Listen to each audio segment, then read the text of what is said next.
Mtaniwia radhi, Kiswahili changu sio kizuri sana, kwa hivyo nitaendelea na Kiingereza, ikiweza nitaongea Kiswahili.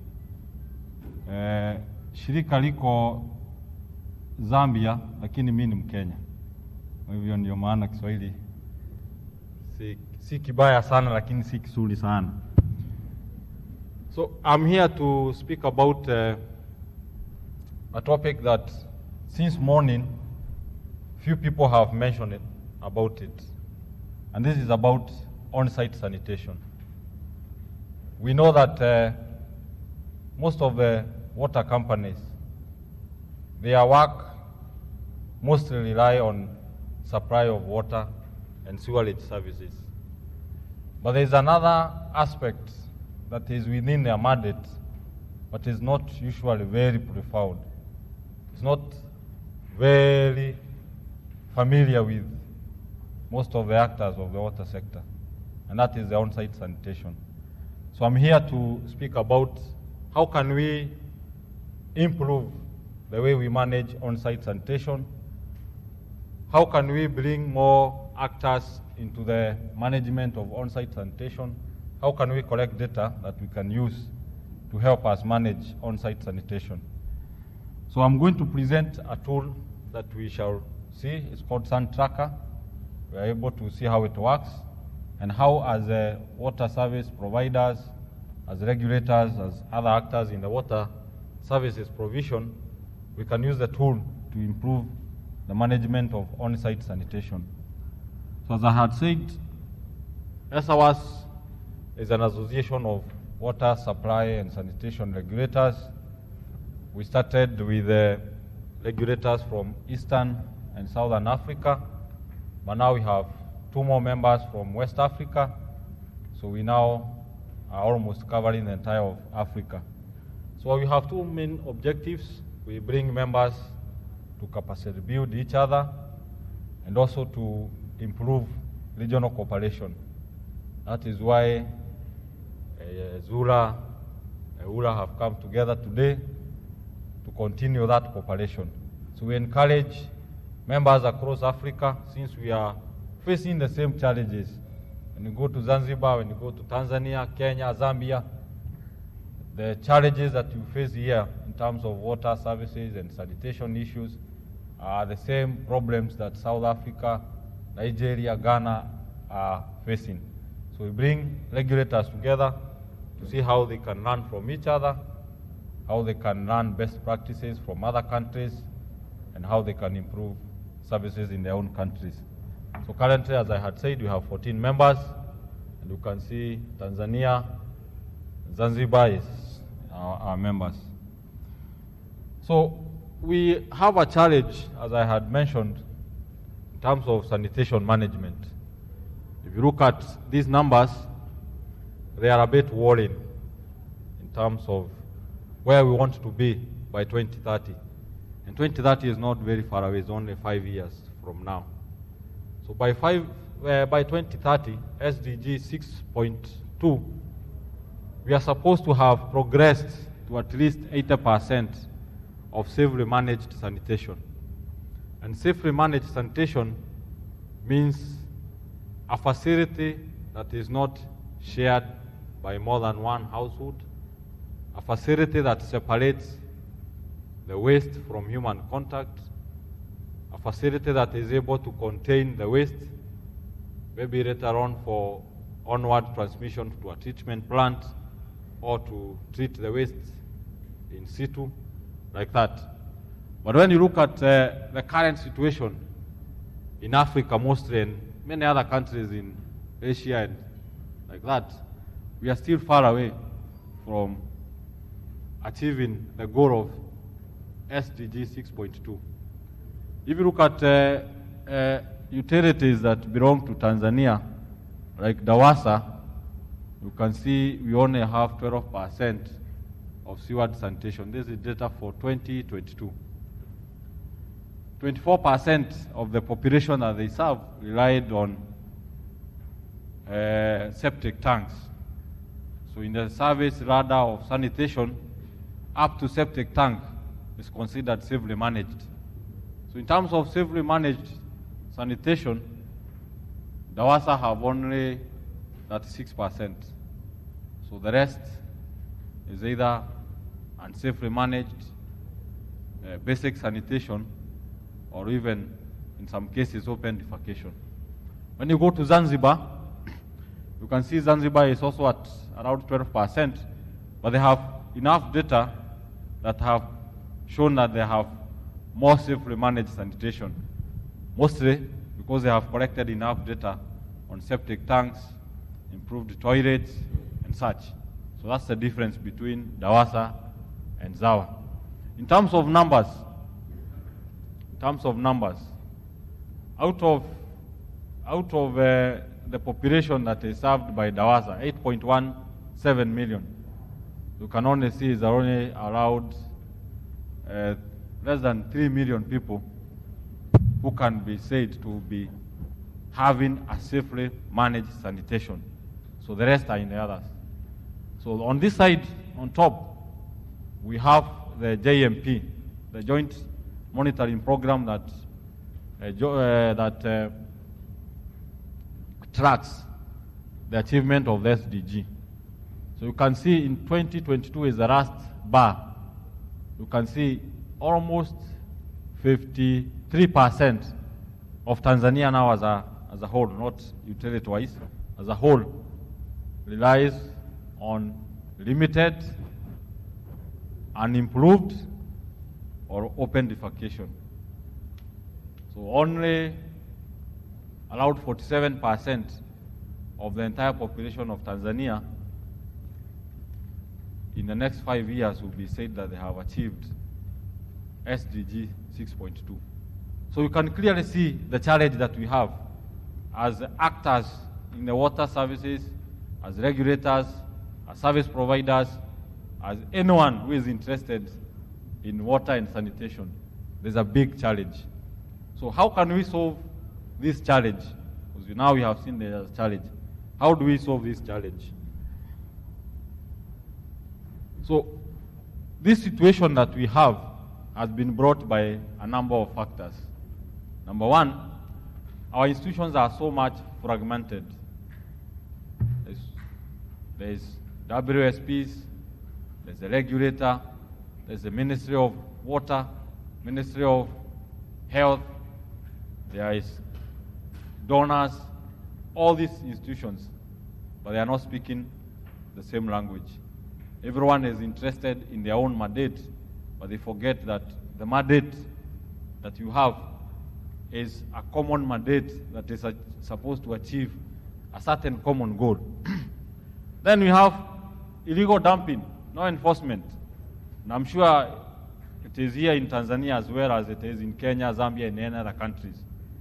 The private exhausters that come to your house to pick waste, to go and dump, nobody tracks where they have put the waste. Sometimes they take it to the actual place, sometimes they dump into the forest, sometimes they dump into an open pit. So there's nobody who follows up. Then regulators are unable to develop good standards and guidelines on how to manage on-site sanitation because policymakers require information, they require data. Current situation is that policymakers do not have the right information or the right data to do that.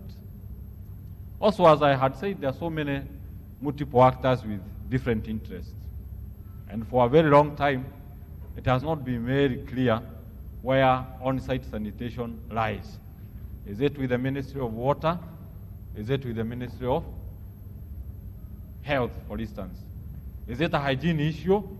Because hygiene issues are mostly with health people. Or is it a water issue?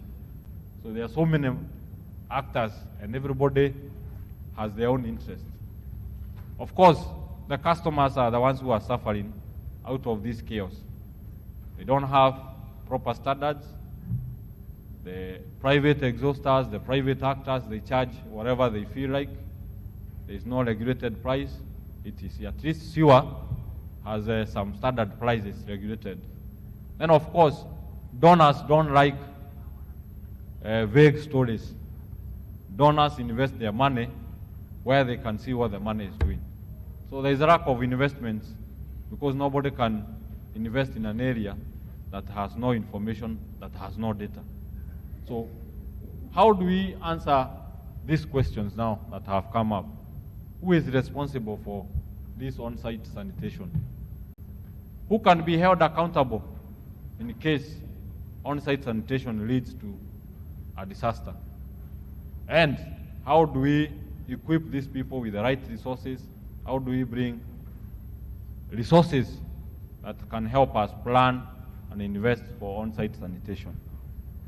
So as ESAWAS, we have proposed a regulatory framework that is going to solve some of the challenges that we have seen already. The presence of many actors, the presence of unregulated sector, the presence of lack of standards, lack of information. So we are proposing to have a delegated kind of a regulatory framework, whereby the regulator works with the utility or the service provider. Then the service provider will work with the people who actually does the work. And these are the water, pit emptiers, the exhausters, all those people who come to the customer to offer on-site sanitation.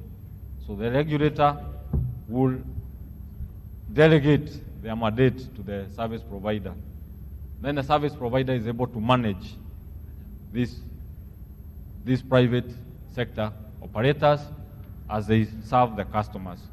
Because service providers that offer on-site sanitation, they are not like water companies. They are not formalized groups of people. It is one man with one truck doing exhausting business. It is a group of people who have formed a CBO. They are doing manual pit emptying. So it's not people that you can come as a regulator and directly regulate or enforce standards upon.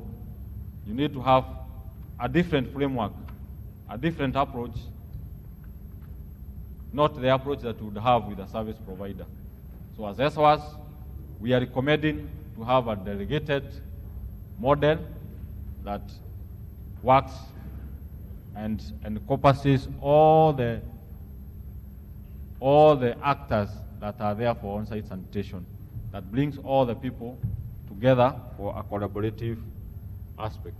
We also want the ministry to start developing policies that gear towards on-site sanitation management. Because one of the biggest challenges that we have in Africa, in other areas, is lack of policy direction on on-site sanitation. For instance, in Kenya, on-site sanitation now have been separated from the Ministry of Health. That's why you hear our Ministry of Water is Ministry of Water, Sanitation, and Irrigation. See? So we need such kind of moves so that we have now entities, individuals who are responsible, who are accountable for the on-site sanitation.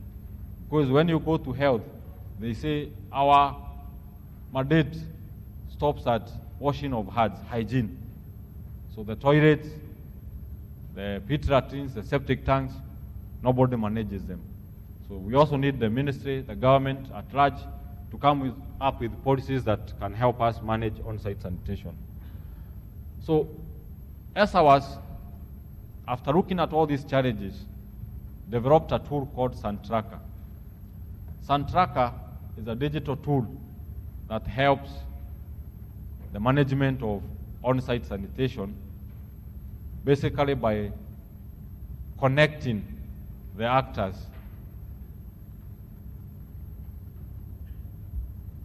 Okay. Basically by connecting the actors that are in the on-site sanitation. So you can think about Sani-Tracker as the Uber of on-site sanitation.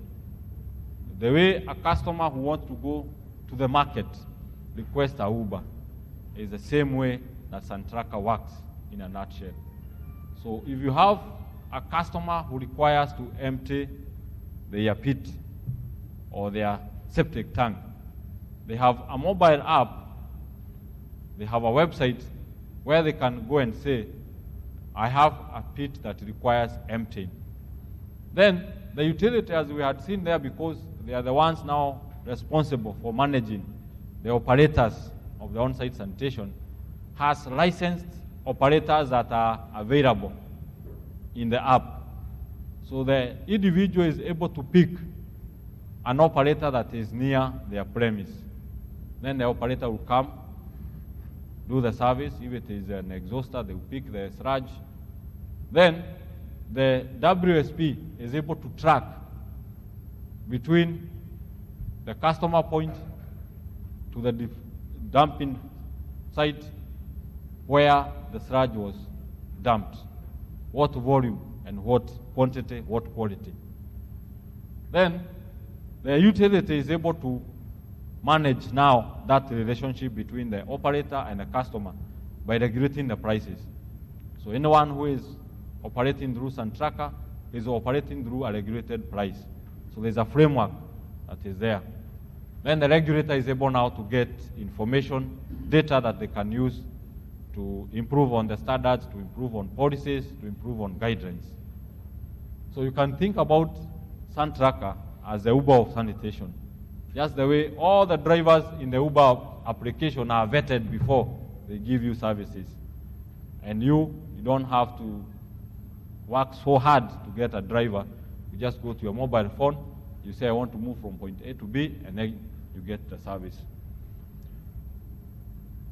So we have a mobile app, we have a web application, and we have a proper storage for the data that comes out of Sani-Tracker. So we are very key on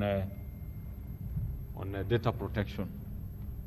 So as I have explained, this is how the customer does. So you request a service, you select a service provider, then you pay for the service, and the service is offered to you. For the operator, so you'll be able to see requests from customers, so you accept some, then you're able to schedule the job, because some of the on-site facilities, they require you to be physically present for you to be able to check how they are, so that you are able to say, I can do this work or I cannot do that work.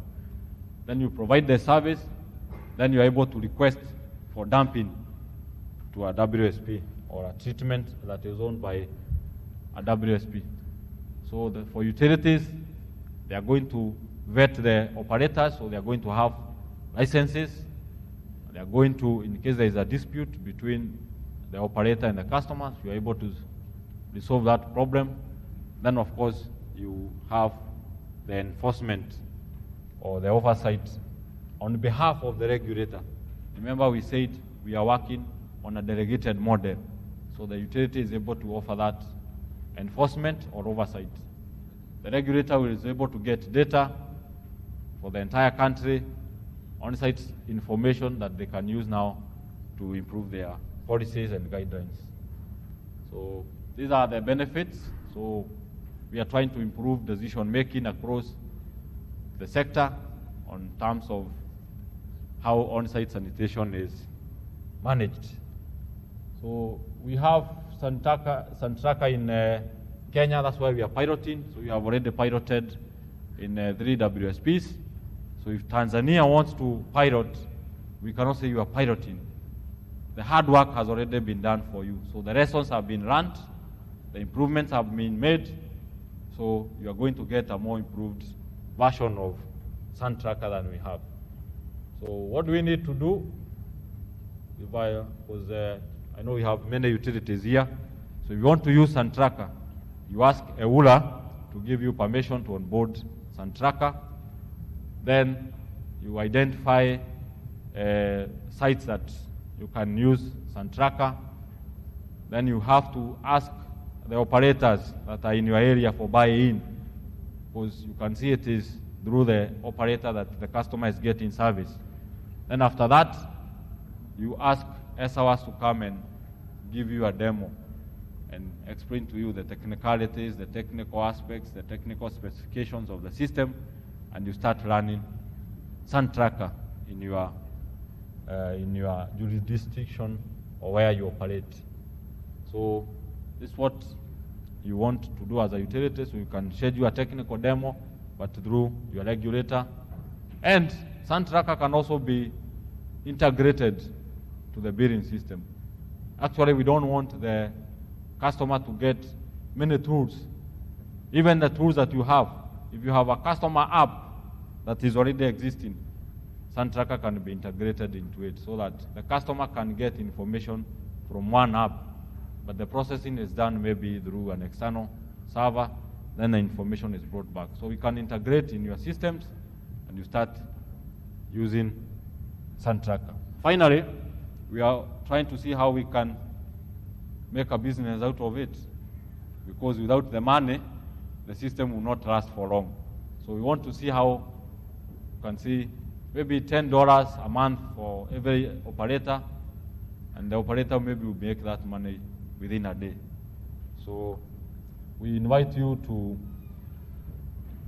try out Sani-Tracker, ask EWURA to invite ESAWAS to come and train you, to come and give you a demo, so that you are able to manage on-site sanitation better. As ESAWAS, we also have a community where many discussions are happening on on-site sanitation.